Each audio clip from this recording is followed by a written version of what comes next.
Hello नमस्कार जय हिंद वंदे मातरम। दोस्तों स्वागत है आप सभी का आपके अपने यूट्यूब प्लेटफॉर्म राजस्थान क्लासेस पर।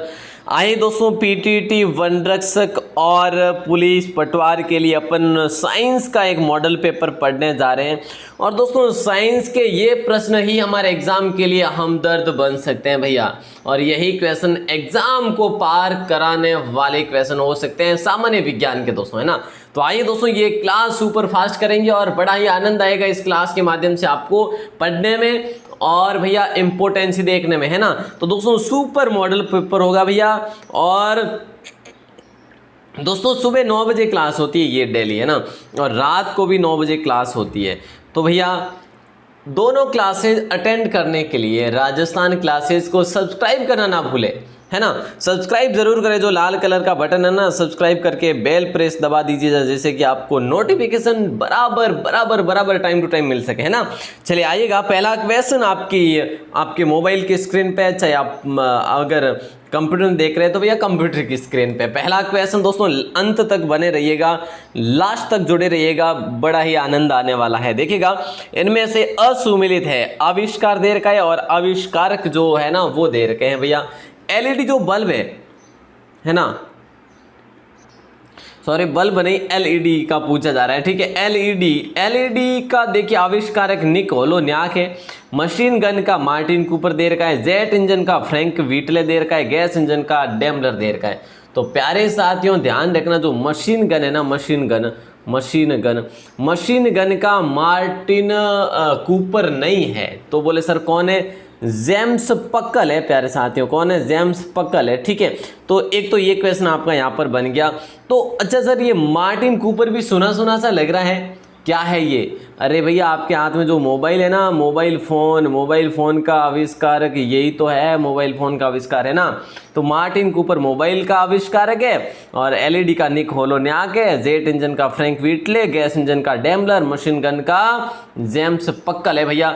इंपॉर्टेंट क्वेश्चन है, ध्यान रखना। अगला क्वेश्चन आपकी स्क्रीन पे, हाइड्रोक्लोरिक अम्ल का एक अन्य नाम जो है वो क्या है? जल्दी बताइएगा, राइट आंसर क्या हो जाएगा? हाइड्रोक्लोरिक अम्ल का अन्य नाम जो है वो गैलिक अम्ल है, या प्रिकिक अम्ल है, या फिर म्यूरिएटिक अम्ल है, या फिर क्लोरिक अम्ल है। प्यारे साथियों राइट आंसर जाएगा सी ऑप्शन के साथ म्यूएटिक, है ना, म्यूरिएटिक अम्ल। दोस्तों म्यूरिएटिक अम्ल हो जाएगा राइट आंसर। ध्यान दे देना यहाँ पर, अगर आपका सही है तो सही मानिएगा, और दोस्तों काउंट भी करते रहना है आपको, ठीक है। हाँ नंबर 3 क्वेश्चन है भैया, सबसे बड़ा अंडा किसका होता है? सबसे बड़ा जो अंडा होता है वो शुतुरमुर्ग का होता है, या कंगारू का होता है, या कटिपुंज का होता है, या फिर उपरोक्त सभी होगा? देखिए प्यारे साथियों, अगर मैं आपसे बात करूं कटिपुंज की, ये भी भैया अपने क्वेश्चन बन सकता है कटिपुंज का भी। बोले सर कैसे बनेगा? अरे ये सर से जवाब नहीं करते ऐसा। सबसे तेज उड़ने वाला पक्षी कौन सा है, यही क्वेश्चन आपके एग्जाम में पूछा जा सकता है। कटिपुंज है भैया, है ना। और जो कंगारू है ना ये अंड जरायुज स्तनी है, ठीक है। अंड जरायुज स्तनी है, ठीक है। और शुतुरमुर्ग का अंडा सबसे बड़ा होता है प्यारे साथियों, ध्यान रखना। और सबसे बड़ा जीवित पक्षी कौन सा है? सबसे बड़ा जीवित पक्षी कौन सा है? जीवित पक्षी कौन सा है? बोले सर शुतुरमुर्ग है। बहुत बढ़िया, बहुत ही बढ़िया। अगला क्वेश्चन आपकी स्क्रीन पे, पुनरावर्तन सिद्धांत किसने प्रस्तुत किया था? भैया ये बताना है आपको, पुनरावर्तन जो सिद्धांत है ना ये किसने प्रस्तुत किया था? वीजमैन ने। देखिए वीजमैन है इनका नाम, ठीक है। मॉर्गन ने, या अर्नस्ट हैकेल ने, या फिर जो मूलर ने। पुनरावर्तन का सिद्धांत जो है किसने प्रस्तुत किया था? अर्नस्ट हैकेल ने किया था। लॉक कीजिएगा सी ऑप्शन को। वेरी इंपॉर्टेंट क्वेश्चन दोस्तों, स्टार लगाइए। अगला क्वेश्चन है, समय मापने वाला विज्ञान किसे कहते हैं? समय मापने वाला विज्ञान जो है वो किसे कहते हैं? मेमोग्राफी, होरोलॉजी, मॉर्फोलॉजी, या इनमें से नहीं? समय मापने वाला विज्ञान किसे कहते हैं? मेमोग्राफी, होरोलॉजी, मॉर्फोलॉजी, या इनमें से नहीं? तो प्यारे साथियों होरोलॉजी हो जाएगा राइट आंसर। देखिए अब मैं आपको बता दूं यहाँ पर, मेमोग्राफी में क्या होता है, जो कैंसर से पीड़ित जो स्त्रियाँ होती है ना उससे संबंधित जो चिकित्सा विज्ञान होता है, कैंसर से पीड़ित स्त्रियों संबंधित जो है चिकित्सा, दोस्तों मैं पूरा नहीं लिख पा रहा हूँ, संबंधित चिकित्सा विज्ञान हो जाएगा। होरोलॉजी समय मापने का विज्ञान है दोस्तों, समय मापने का विज्ञान है। मॉर्फोलॉजी की बात करें ना, ये क्या होता है कि पृथ्वी पर जो अपने प्राणी वगैरह पाए जाते हैं ना, पौधे वगैरह, इन सभी की संरचना देखने के लिए दोस्तों ये मॉर्फोलॉजी का जो है प्रयोग किया जाता है। अगला क्वेश्चन आपके स्क्रीन पे है, मतलब कि ये अध्ययन है, अपने पीछे पढ़े ना, शाखाओं के अध्ययन है, ठीक है, विभिन्न शाखाएं और अध्ययन है। देखिएगा नंबर 6 क्वेश्चन आपकी स्क्रीन पे पूछा ये जा रहा है आपसे कि डेंगू बुखार किस रोगवाहक द्वारा संचरित होता है। डेंगू बुखार किस रोगवाहक द्वारा संचरित होता है? तो प्यारे साथियों एडिज इजिप्टी के द्वारा। सी ऑप्शन लॉक हो जाएगा सभी भैया बहनों का, C option. Okay sir, C option. अगला प्रश्न है, प्रथम विश्व पर्यावरण दिवस कब मनाया गया? दोस्तों पहला विश्व पर्यावरण दिवस जो है ना, ये कब मनाया गया? वैसे देखिएगा यहाँ पर जो है ना दोस्तों सही टाइम तो नहीं दे रखा है, 1973-74 होगा राइट आंसर, ठीक है। देखिए 73 को हटाएंगे आप, क्योंकि देखिए 1972 में क्या हुआ था, 1972 में आपको याद हो तो दोस्तों सम्मेलन हुआ था, उसके बाद ये 1974 में सबसे पहली बार मनाया गया था। तो इसमें ऑप्शन जो कि गलत दे रखे हैं दोस्तों, 1974 हो जाएगा, ए ऑप्शन लॉक हो जाएगा आप सभी का, ठीक है। नेक्स्ट क्वेश्चन है, भारत की जीव मंडल रिजर्व नंदा देवी यूनेस्को किस राज्य में स्थित है? यह आपको बताना है। भारत की जीव मंडल रिजर्व नंदा देवी यूनेस्को किस राज्य में स्थित है? तो प्यारे साथियों जीव मंडल रिजर्व नंदा देवी यूनेस्को में ये शामिल है, उत्तराखंड में स्थित है दोस्तों। कहाँ पर है? उत्तराखंड में स्थित है, ए ऑप्शन लॉक हो जाएगा। नंबर 9 क्वेश्चन भी आपके स्क्रीन पे, राइट आंसर क्या हो जाएगा? जल्दी से जवाब।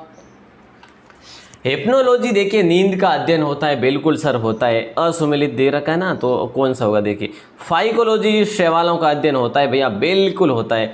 न्यूरोलॉजी में तंत्रिकाओं का अध्ययन होता है, बिल्कुल होता है भैया। हाइड्रोपोनिक्स में अंकों का अध्ययन, अरे गलत गलत गलत, जल संवर्धन का अध्ययन होता है, जल संवर्धन का अध्ययन, ठीक है। तो अंकों का अध्ययन ये नहीं होगा। अंकों का अध्ययन क्या कहते हैं? उसे न्यूमेरोलॉजी कहते हैं ना, न्यूमेरोलॉजी कहते हैं अंकों के अध्ययन को, न्यूमेरोलॉजी है ना। न्यूमेरिकल कहते हैं अपन, तो ऐसे न्यूमेरोलॉजी, ठीक है। जैसे हाइड्रोपोनिक्स को जल संवर्धन हो जाएगा, न्यूरो कहते हैं ना तंत्रिकाओं का अध्ययन हो जाएगा, तो ऐसे फाइको शैवाल, तो हिप्नो नींद का अध्ययन, तो ये चीज़ें आपको ध्यान रखनी है। नेक्स्ट क्वेश्चन है, पृथ्वी का वह नक्षत्र कौन सा है? पृथ्वी जैसा वह नक्षत्र कौन सा है जो आमाप घनत्व और द्रव्यमान में पृथ्वी जैसा ही दिखाई देता है? दोस्तों कौन सा हो जाएगा? बुध, शुक्र, मंगल या बृहस्पति? राइट आंसर है भाई हर बहन का बी ऑप्शन हो जाएगा, शुक्र। बोले सर शुक्र होगा, बिल्कुल। नंबर 11 क्वेश्चन है, एम्फीबिया वर्ग का लक्षण जो है ना प्यारे साथियों वो क्या है? एम्फीबिया वर्ग का जो लक्षण है ना वो क्या है दोस्तों? सभी प्राणी उभयचर होते हैं, या ये असमतापी होते हैं, या फिर ए व ब दोनों होंगे, या नोटोकर्ड उपस्थित होता है। दोस्तों देखिए यहाँ पे भैया तुक्का तो लगाना नहीं है ठीक है, कि सर अ और ब दोनों है तो इसलिए तुक्का लगा देंगे, लेकिन सोच समझ के देना है आंसर, तो बिल्कुल सही उत्तर हो जाएगा आपका। सभी प्राणी उभयचर होते हैं और असमतापी होते हैं, तो ए और बी दोनों हो जाएगा। ऐसा होता है कई बार, क्या होता है, मैं रियलिटी बता रहा हूँ, कई बार ऐसा होता है कि अ और ब अगर दिए है ना तो अ और ब ही होगा भाई, है ना। ये नहीं तो देते नहीं, अरे भाई कोई पता नहीं होता, डी भी हो सकता है, ठीक है, ए भी हो सकता है, ध्यान रखना है ना। लेकिन अब आपका इसमें तो आपका सी ही सही था। विषम जालिका की जो खोज है ना ये किसने की थी? विषम जालिकता की खोज जो है, विषम जालिकता की खोज जो है ये किसने की थी? E.J. Butler, J.H. ग्रेगी, A.F. Blakely, B.B. मूंडकर। दोस्तों कौन सा होगा राइट आंसर? और दोस्तों ने बता दिया A.F. ब्लैकेली, है ना। राइट आंसर क्या हो जाएगा? सी ऑप्शन लॉक हो जाएगा भैया। महत्वपूर्ण प्रश्न है, इंपॉर्टेंट प्रश्न है। और अगला प्रश्न भी आपकी स्क्रीन पे, रेडियो व टेलीविज़न में किसका उपयोग किया जाता है? रेडियो और टेलीविज़न में दृश्य विकिरणों का प्रयोग किया जाता है, या दीर्घ रेडियो तरंगों का, या अवरक्त विकिरणों का, या एक्स किरणें? तो भैया रेडियो में दीर्घ रेडियो तरंगों का प्रयोग किया जाता है। इसका आविष्कार किया था मार्कोनी ने, प्यारे साथियों, मार्कोनी ने इसका आविष्कार किया था। दृश्य विकिरण जो कि न्यूटन के लिए दोस्तों न्यूटन ने किया था ये दृश्य विकिरण का, और एक्स किरणों का किया था रोंजन ने, है ना, रोंजन ने, ठीक है, ध्यान रखना। दीर्घ रेडियो तरंगों मार्कोनी ने इसका आविष्कार, दृश्य विकिरण न्यूटन ने, एक्सरे रोंजन ने। ठीक है भैया, ध्यान रखेंगे हम। हाँ बिल्कुल। अगले क्वेश्चन की बात करें, नंबर 14, भारत में तेल की पहली परिष्करण शाला स्थापित की गई, वो कहाँ पर की गई भैया? देखिए, भारत में तेल की पहली परिष्करण शाला जो स्थापित की गई, बरौनी में नहीं, विशाखापट्टनम नहीं, डिगबोई हो जाएगा राइट आंसर है, सी ऑप्शन लॉक हो जाएगा। नंबर 15 क्वेश्चन आपकी स्क्रीन पे राइट आंसर आपसे पूछा जा रहा है। प्रकृति में पाया जाने वाला, प्रकृति है ठीक है, प्रकृति में पाया जाने वाला सोडियम क्लोराइड अथवा टेबल नमक कौन सा खनिज होता है दोस्तों? ये टाल्क होता है, या फिर हेलाइड होता है, या फिर स्पेलेराइड होता है, या सिल्वाइड होता है? तो भैया राइट आंसर होगा हेलाइड। क्या हो जाएगा? हेलाइड हो जाएगा। इंपॉर्टेंट क्वेश्चन है, ध्यान रखना। अवरक्त विकिरण की खोज किसने की थी? देखिए दोस्तों, अवरक्त मैंने आपको अभी बताया नहीं था, मैंने क्या क्या बताया था आपको। देखिए, मार्कोनी ने किसकी खोज की थी? और न्यूटन ने दोस्तों दृश्य की थी, दृश्य विकिरणों की, ठीक है। और उसका नाम था रोंजन, तो रोंजन ने किसकी खोज की थी? एक्स किरणों की। एक्स किरणों की खोज रोंजन ने, दृश्य विकिरणों की खोज न्यूटन ने, और मार्कोनी ने प्यारे साथियों दीर्घ विकिरणों की, है ना, दीर्घ। तो अवरक्त विकिरणों की खोज किसने की? बोले सर हर्शेल ने की। तो राइट आंसर आपका ए ऑप्शन हो जाएगा। बाकी सारे आपने देख लिए हैं, ठीक है। आगे बढ़ते हैं, आइएगा। अगला क्वेश्चन है, ओनिरोलॉजी में किसका अध्ययन होता है? ओनिरोलॉजी में किसका अध्ययन होता है प्यारे साथियों?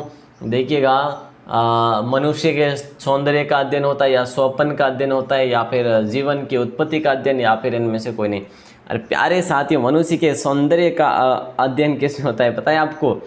पता है क्या किसी को? आपके सौंदर्य का अध्ययन कहाँ पर, कौन सी शाखा में होता है? कैलोलॉजी में होता है। ध्यान रखना, ये तो मत भूलना भाई, है ना। ऐसे ही ध्यान रखना कि अपना सौंदर्य है भैया, और अपने सौंदर्य का अध्ययन होता है कहाँ पे होता है? कैलोलॉजी में होता है भैया।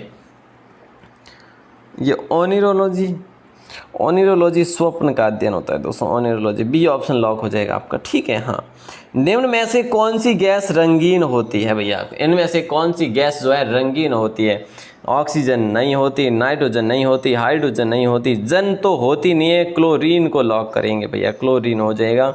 ए ऑप्शन सही उत्तर होगा फिलहाल के लिए। नंबर 19 है, किस व्यक्ति ने केंद्रक की खोज की? अरे भैया आनंद ही आनंद आ गया। स्टार कैसे लगाते हैं? स्टार ऐसे लगाते हैं ना, स्टार लगा दीजिएगा भैया, है ना। तो किस प्रकार से दोस्तों राइट आंसर हो जाएगा इसका, किस व्यक्ति ने केंद्र की खोज की थी? अब आप कहेंगे सर इसका राइट आंसर होगा रॉबर्ट क्राउन। Very good. ये कोशिका का सबसे प्रमुख अंग है दोस्तों, केंद्र का, ठीक है। सी ऑप्शन लॉक हो जाएगा। और एक दोस्तों यहाँ पर एक जो है ना धागेनुमा पदार्थ होता है, जाल के रूप में होता है, बिखरा होता है, उसे है ना क्रोमोटिन कहते हैं, ठीक है। क्रोमेटिन कहते हैं, क्रोमेटिन है, ठीक है। ये नहीं यहाँ पे क्रोमेटिन। और क्रोमेटिन की खोज दोस्तों फ्लेमिंग ने की थी। किसने की थी? फ्लेमिंग ने। तो ये चीज़ भी ध्यान रखना। अगला प्रश्न है, बेकिंग सोडे का रासायनिक नाम क्या है? सर हम तो बता ही देंगे, बताओ जल्दी से। बेकिंग सोडे का रासायनिक नाम क्या है? तो दोस्तों ध्यान है क्या? NaHCO3 राइट आंसर हो जाएगा। सोडियम बाइकार्बोनेट राइट आंसर हो जाएगा, sodium bicarbonate. C option lock हो जाएगा। धूप की उपस्थिति में ऑटोमोबाइल रेचन अभिक्रिया से क्या बनता है? धूप की उपस्थिति में ऑटोमोबाइल रेचन अभिक्रिया से क्या बनता है? तो प्रकाश, रासायनिक धूम्र तो बनेगा नहीं, या यही बनेगा? यही बनेगा सर, बी ऑप्शन को लॉक करेंगे, ठीक है। ध्यान रखना, धूप की उपस्थिति में ऑटोमोबाइल रेचन अभिक्रिया से क्या बनता है? प्रकाश, रासायनिक धूम्र बनता है। नंबर 22 क्वेश्चन है, माइटोकॉन्ड्रिया की खोज, ये भी इंपॉर्टेंट है भैया। माइटोकॉन्ड्रिया की खोज किसने की? अल्टमैन ने, कैमिलो गोल्जी ने, रॉबिन्सन ने, या डी डुवे ने?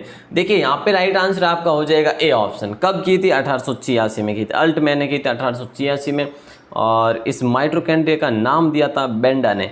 दोस्तों ध्यान दे देना भैया, ये इंपॉर्टेंट क्वेश्चन है। बेंडा ने तो इसका नाम दिया था, अल्टमैन ने इसकी खोज की थी। अच्छा, और क्या बताएं? जो कैमिलो गोल्जी है ना, इसने गोल्जी काय की खोज की थी। गोल्जी काय जो होता है अपने शरीर में, गोल्जी काय की खोज की थी। और ये रॉबिन्सन है ना, इस रॉबिन्सन ने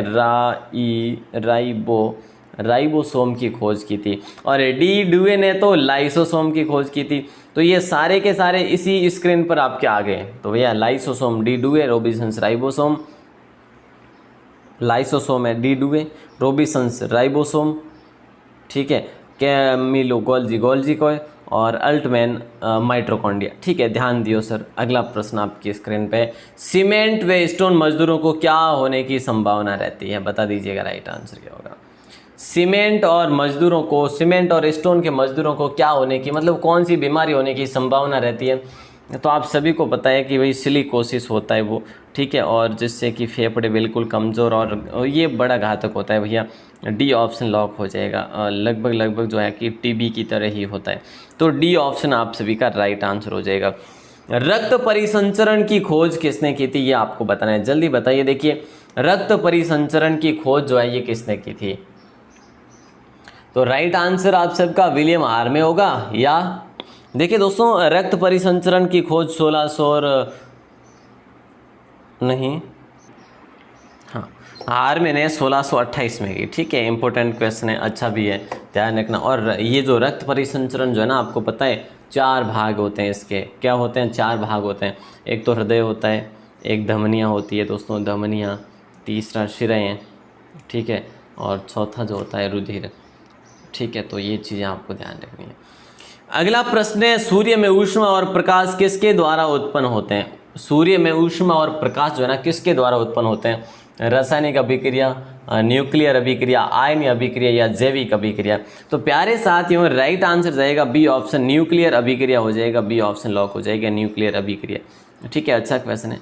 अगला क्वेश्चन है, मंगोलिज्म किसे कहते हैं भैया? मंगोलिज्म जो कहते हैं ना, वो किसे कहते हैं? बता दीजिएगा right answer. Klinefelter, Patau syndrome, Down syndrome, या फिर है जो हीमोफेलिया। मंगोलिज्म जो है ना, ये कहते हैं डाउन्स सिंड्रोम को कहते हैं। सी ऑप्शन को लॉक करेंगे दोस्तों। इसमें क्या होता है, इस रोग से जो ग्रसित जो रोगी होता है ना, उसकी मंद बुद्धि होती है, आंखें टेढ़ी वगैरह होती है, जीभ वगैरह मोटी होती है, मतलब जो भी शारीरिक ढांचा होता है ना, वो अनियमित होता है पूरा का पूरा। ठीक है, प्रेशर कुकर में खाना जल्दी पकता है, कभी पकाया क्या? पकाया ना, बहनों ने तो पकाया होगा, है ना। और वैसे मेरे जैसे भाई बहन जो बाहर रहे हुए हैं, उन्होंने तो और भी पकाया होगा लगभग, है ना। चलिए, क्या हो जाएगा राइट आंसर? प्रेशर कुकर में खाना जल्दी पकता है, क्योंकि ए ऑप्शन हो जाएगा, क्वंथनाक अधिक ताप पर होने लगता है दोस्तों। राइट आंसर ए ऑप्शन हो जाएगा। बाकी नहीं तो भैया दाल तो पकाई होगी ना। हाँ, तो कोई भी ले लो, एग्जाम्पल लेना है हमें, तो भैया कौन सी यहाँ पे हाथ हाथ पकानी है। चलिए, कैल्सीफेरोल किसका रासायनिक जो है नाम है? कैल्सीफेरोल जो है किसका रासायनिक नाम है? विटामिन ई, विटामिन के, विटामिन बी, विटामिन डी। देखिए, कैल्सीफेरोल जो है ना, ये किसका रासायनिक नाम पता है आपको? विटामिन डी का रासायनिक नाम है। और विटामिन डी से जो रोग होता है ना, इससे जो रोग होता है विटामिन डी की कमी से, वो होता है रिकेटस। और इसके लिए जो स्रोत होते हैं, मुख्य स्रोत भैया, तेल है, दूध है, अंडा है, मछलीकृत तेल है ना, मछलीकृत तेल वगैरह है। नंबर 29 क्वेश्चन है, तारों को जोड़ने की प्रक्रिया जो कहलाती है ना, वो क्या कहलाती है? तारों को जोड़ने की प्रक्रिया क्या कहलाती है? तारों को जोड़ने की प्रक्रिया दोस्तों श्रृंखला बंधन कहलाती है। डी ऑप्शन को लॉक करेंगे। आसान था। नंबर 30 क्वेश्चन आपकी स्क्रीन पे है दोस्तों। कुल अपन 35 क्वेश्चन पढ़ेंगे। कितने? 35। निम्नलिखित में से किसकी वेदन क्षमता सबसे अधिक होती है? इनमें से किसकी वेदन क्षमता जो है सबसे अधिक होती है? अल्फा किरणें नहीं होगा, बीटा किरणें नहीं होगा, गामा किरणें हो जाएगा। सी ऑप्शन लॉक हो जाएगा। कौन सी हो जाएगा? सी ऑप्शन लॉक हो जाएगा। और अगला प्रश्न आपकी स्क्रीन पे है, मिश्र धातु निगम लिमिटेड का मुख्यालय, मिश्र धातु निगम लिमिटेड का मुख्यालय जो है ना, ये कहाँ पर स्थित है प्यारे साथियों? राइट आंसर बताना है। बेंगलुरु तो होगा नहीं भैया, बेंगलुरु तो होगा नहीं। बोले सर मुंबई, अरे नहीं नहीं नहीं, हैदराबाद हो जाएगा। C option. 1973 में इसकी स्थापना की जाती है यहाँ पर, इस मिश्र धातु निगम लिमिटेड के मुख्यालय की भैया। सी ऑप्शन लॉक हो जाएगा। नंबर 32 क्वेश्चन है, परमाणु की खोज किसने की थी दोस्तों? और दोस्तों परीक्षण कहाँ पर किया गया था वैसे अपने भारत में? भारत में पोखरण में और खेतोलाई में किया गया था दोस्तों। ठीक है। तो देखिए परमाणु की खोज जो है किसने की थी, कूलम्ब नहीं होगा, मेंडलीव भी नहीं होगा दोस्तों। मेंडलीव ने क्या किया था आपको पता है, आवर्त सारणी की खोज की थी, आवर्त सारणी की खोज की थी मेंडलीव ने 1869 में, ठीक है। और एडिसन नहीं होगा, राइट आंसर होगा जॉन डाल्टन, परमाणु की खोज जॉन डाल्टन ने की थी, डी ऑप्शन लॉक हो जाएगा। अगला प्रश्न है कि भैया जो द्रव तापमापी की अपेक्षा गैस तापमापी अधिक संवेदी होता है, क्योंकि गैस जो है द्रव की अपेक्षा अधिक प्रसार करती है, द्रव की अपेक्षा जो है अधिक कम प्रसार करती है, या फिर अधिक मात्रा में फैलती है या कम मात्रा में फैलती है। तो दोस्तों राइट आंसर होगा आपका ए ऑप्शन, द्रव की अपेक्षा अधिक प्रसार करती है गैस, इसीलिए ए ऑप्शन आपका राइट आंसर हो जाएगा। नेक्स्ट क्वेश्चन नंबर 34 आपकी स्क्रीन पे, ऊंचाई या किसी मीनार को मापने के लिए किसका उपयोग किया जाता है, ऊंचाई या किसी मीनार को मापने के लिए किसका प्रयोग किया जाता है, स्पेरोमीटर का, बिस्कोमीटर का, सेक्सटेंट का, या इनमें से कोई नहीं। तो प्यारे साथियों सी ऑप्शन हो जाएगा राइट आंसर, क्या हो जाएगा, सी ऑप्शन। स्पेरोमीटर जो है ना, ये गोलीय तल की वक्रता की त्रिज्या को मापने के लिए, मतलब कि आपको ध्यान रखना है त्रिज्या मापना हो तो स्पेरोमीटर। और बिस्कोमीटर की बात करें तो जो द्रवों की श्यानता होती है ना, श्यानता को ज्ञात करने के लिए या फिर श्यानता के बारे में जानने के लिए बिस्कोमीटर का प्रयोग किया जाता है। ऊंचाई और किसी मीनार को मापने के लिए सेक्सटेंट का प्रयोग किया जाता है। ओके, नंबर 34 हो गया। और अगला प्रश्न नंबर 35, सूर्य की ऊष्मा पृथ्वी पर कैसे पहुंचती है, इसका राइट आंसर आपको बताना है अभी जस्ट। सूर्य की ऊष्मा जो है पृथ्वी पर कैसे पहुंचती है, तेज गति के द्वारा, विकिरणों के द्वारा, तरंगों के द्वारा, या कम गति के द्वारा। तो दोस्तों राइट आंसर हो जाएगा विकिरणों के द्वारा, क्या हो जाएगा, विकिरणों के द्वारा, बी ऑप्शन लॉक हो जाएगा। सूर्य की ऊष्मा पृथ्वी पर कैसे पहुंचती है। दोस्तों नंबर 36 क्वेश्चन आपकी स्क्रीन पे, राइट आंसर, रेडियो सक्रियता की खोज जो है ये किसने की थी, ये बताना है। रेडियो सक्रियता की खोज जो है ये किसने की थी, तो प्यारे साथियों हेनरी बेकरल, पी क्यूरी और एम क्यूरी तीनों ने मिलकर की थी भैया, तीनों ने मिलकर की थी, डी ऑप्शन लॉक हो जाएगा आप सभी को। और तीनों को संयुक्त रूप से नोबेल पुरस्कार भी मिला था। दोस्तों नंबर 37 क्वेश्चन आपकी स्क्रीन पे है, पराबैंगनी किरणों की खोज किसने की थी। अगला क्वेश्चन भी है, पराबैंगनी किरणों की खोज जो है किसने की थी। पाल विलार्ड तो नहीं होगा भैया, हर्शल होगा क्या। देखिए दोस्तों मैं आपसे बात करूं, पाल विलार्ड ने गामा किरणों की खोज की थी, गामा किरणों की खोज की थी, ध्यान दे देना। और रीटर ने जो है पराबैंगनी किरणों की खोज की थी दोस्तों। और पराबैंगनी किरणों का प्रयोग कहाँ पे किया जाता है, बैक्टीरिया को मारने के लिए, नष्ट करने के लिए, ठीक है। और दोस्तों हर्शल ने अवरक्त किरणों की खोज की थी, वैसे अभी अपने बात की हर्शल। और न्यूटन ने दोस्तों दृश्य विकिरणों की खोज की। तो दोस्तों ये चीज़ें आपको ध्यान रखनी है। अब मैं आपको लास्ट क्वेश्चन दे रहा हूँ, इसका आंसर आपको बाहर आके कमेंट सेक्शन में देना है, ठीक है। और क्वेश्चन बड़ा अच्छा दूंगा, जो भी दूंगा बहुत ही शानदार देने वाला हूँ। ये लो, कैंडेला जो है ना किसका मात्रक, रुको अभी तो क्या हुआ, ये लो, प्रकाश का वेग सबसे पहले किसने मापा था, 44 का, देखिए 42 का राइट आंसर आपको बाहर आके कमेंट सेक्शन में बताना है, जवाब क्या हो जाएगा। देखिए प्यारे साथियों क्लास कैसी लगी आपको, देखो भाई क्लास अच्छी लगनी चाहिए, कैसे भी करो, मेहनत खूब कर रहा हूँ, क्लास अच्छी लगनी चाहिए। ऐसा तो वैसे कोई कह नहीं सकते कि भाई अच्छी नहीं लगी हो अच्छी तो भैया लाइक कर दो, है ना, ये भी ज़बरदस्ती नहीं है, लेकिन प्यार से कह रहे हैं लाइक कर दो, ठीक है। चलो सब, और कोई बताओ, कोई क्वेरीज हो तो लिखा करो, कभी कोई क्वेरीज वगैरह आप लिखते नहीं हैं, थोड़ी बहुत जानकारी, व्यवहारिक जानकारी वगैरह लिख दिया करो, जिससे कि मुझे भी पता चले कि आप कितने क्वेश्चन वगैरह किया करते हैं, है ना। कोई भर्ती संबंधित या फिर कोई एग्ज़ाम संबंधित, गवर्नमेंट संबंधित कुछ ना कुछ लिखा करो, जो कि व्यवहारिक ज्ञान होता है ये तो, है ना। चलिए दोस्तों इसका आंसर आपको बाहर आके कमेंट सेक्शन में बताना है। आप सभी का स्नेह और विश्वास से मैं अभिभूत हूँ, और आप सभी का दिल से धन्यवाद, दिल से आभार। जय हिंद, वंदे मातरम। और राजस्थान क्लासेस पर अगर पहली दफ़ा हो तो भाई वो सब्सक्राइब करके ही जाइए, जिससे कि हम वापस आप तक पहुंच सके एक नोटिफिकेशन के साथ, है ना। धन्यवाद।